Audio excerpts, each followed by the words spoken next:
Ang renowned Korean actress at nation's goddess na si Kim Tae-hee, at celebrity makeup artist na si Jung Se-mul ay nagbahagi ng kanilang nakakakilabot na karanasan, sa isang episode ng Korean TV show na $10 Billion Breakfast, kung saan tampok ang mga successful individuals mula sa iba't ibang larangan, at ibinabahagi ang kanilang life stories.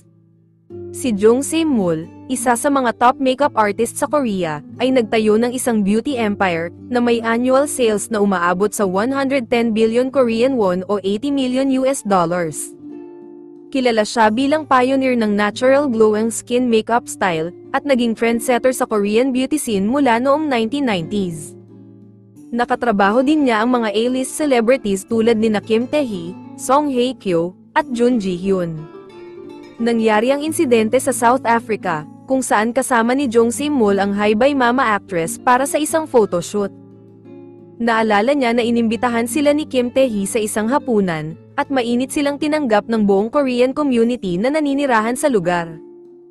Ngunit habang nag-aayos na ang lahat, narinig niyang sumigaw ang mga tao sa paligid, at bigla na lang pumasok ang isang grupo ng mga magnanakaw na may mga baril. Kinuha ng mga ito ang lahat ng mahahalagang bagay, kabilang ang mahigit 20 million Korean won o nasa higit $13,000 na mga gamit. Isiniksik din nila sa banyo ang 12-dosenang tao, kabilang na ang mga bata, at maswerte na walang sino mang nasaktan. Gayunpaman, ayon sa kanya, nanatiling kalmado si Kim Tae-hee sa buong pangyayari, at propesyonal pa ring isinagawa ang photoshoot gaya ng nakaschedule. Subalit kinansela nito ang nakaplanong bakasyon, at sa halip ay umuwi ng maaga.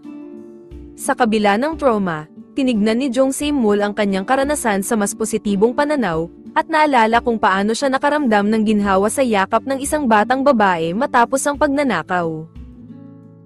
Dahil sa insidente, nagpasya siyang sponsor ang mga African children, at kinonsidera din ang public adoption.